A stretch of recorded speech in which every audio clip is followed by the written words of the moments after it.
because of the advances in technology, there really is an opportunity and something we should all be excited about for a renewed and reinvigorated citizen diplomacy.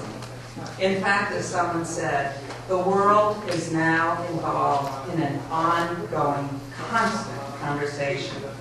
And new media has truly put the people formerly known as the audience in the driver's seat on a national and a global level, shaping content, blogging information, serving as citizen journalists, connecting to one another for information and inspiration. And in fact, for those who were born after 1980, they're known as the digital generation. They're going to be connecting to one another through technology in ways that haven't even been created yet. But what we want to ensure is that while they may have all the techno toys, what are they connecting for? We want to ensure they're connecting about value, to ensure that technology is serving us in creating a generation of potential contributors to democracy, to civil society. And let me just say, I don't know how many of you have heard a program called StoryCorps. It's one of my favorite CPB-funded programs, and it's on NPR. And like many effective initiatives, StoryCorps really began with a very simple idea created by David Isay, based on the concept that every person, no matter their heritage, their background, their achievement, their educational level, they have a story to tell.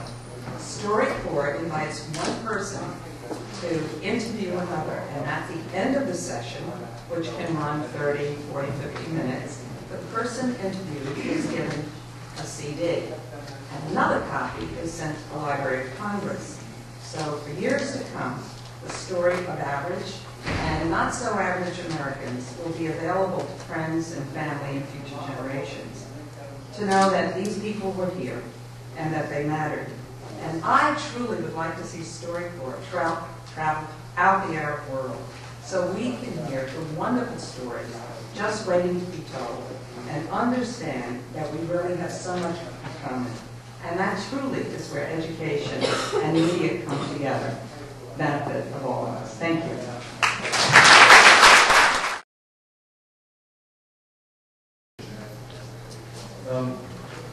60% of the Middle East population is under the age, well, it varies, it depends whom you ask, but it's well over 50% are young.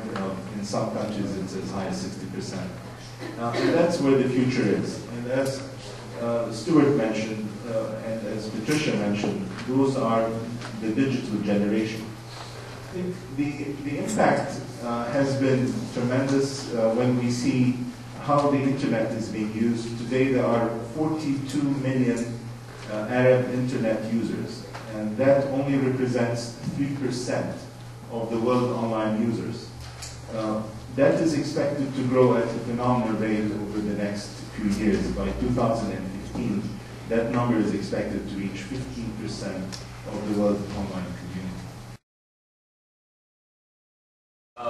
There's no comic book tradition in the Middle East. This is the first indigenous comic book. There was a company called AK in Cairo that was publishing comic books, but everything else, and that's what I think is so wonderful about this project, is that it's indigenous intellectual property that is based and rooted in Islamic history and culture.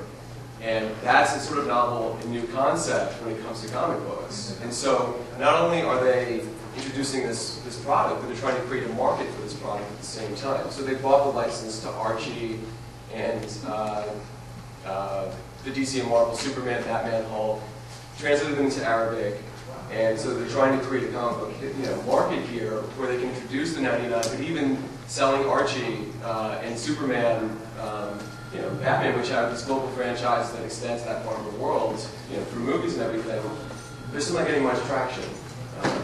If you're familiar with Joseph Campbell, in his writing, life is very much a sort of devotee of Joseph Campbell.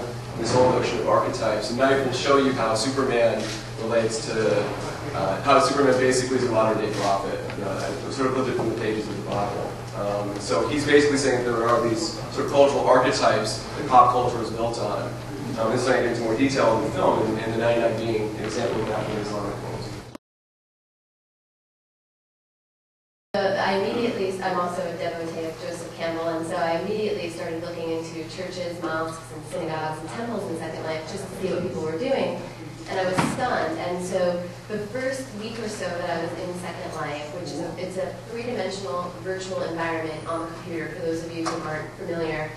So basically you create a character, you control everything about the way that character looks, it represents you in the space, and then you can walk into a three-dimensional replica of something. So people are creating content that other people can inhabit and collaborate on. And so I met a Muslim woman in a Jewish synagogue the first week who told me that her entire life she had been very curious about what went on during prayer services, but felt that she would be either persecuted or make people uncomfortable if she went to check it out. And so I was absolutely fascinated, and so I started a company called Dancing Inc. Productions, and my chief global strategist is Joshua Fouts, he's here today as well, and he's the founding director of the USC Center on Public Diplomacy. We have a very heavy public diplomacy bent at our company. So our primary focus is right along the lines of everything that's been discussed here today. Actually, we know Knife, we're huge fans of his work, and Pat, your comments about the group formerly known as the audience is now creating their own content, and so people from all around the world can inhabit these spaces. And so what we've been doing, Joshua and I, as senior fellows of the Carnegie Council for Ethics and International Affairs for the last 6 months or so, we've been investigating, we're doing a project called Understanding Islam Through Virtual Worlds. And originally the project was going to be a series of events for which we would bring people into the space and get a global audience together. But then we started, I am an investigative reporter, so we started investigating what people were already doing in the space. So instead of bringing the content in, we decided to document what is already happening in the space. And it is astonishing what is going on in these spaces. I mean, Congressman Ed Markey, whose wife serves on our board, was supposed to be at the Bali Climate Change Conference, which was the summit that the UN held to look at the issue, and he couldn't make it, but he appeared in Bali as a virtual avatar, and his avatar looked exactly like Ed Markey. Ambassador David Abshire, who's a dear friend of all of ours, who's 80, early 80s perhaps, his avatar is a 25-year-old bodybuilder with a lot of hair. So the great thing about the Second Life is if you want to be yourself, you can be yourself. If you want to be somebody else, you can be somebody else. Online here, we have about 130 million users domestically, which utilize Facebook and MySpace and a few of the other social networking sites. That's only about a 9% growth over the last year.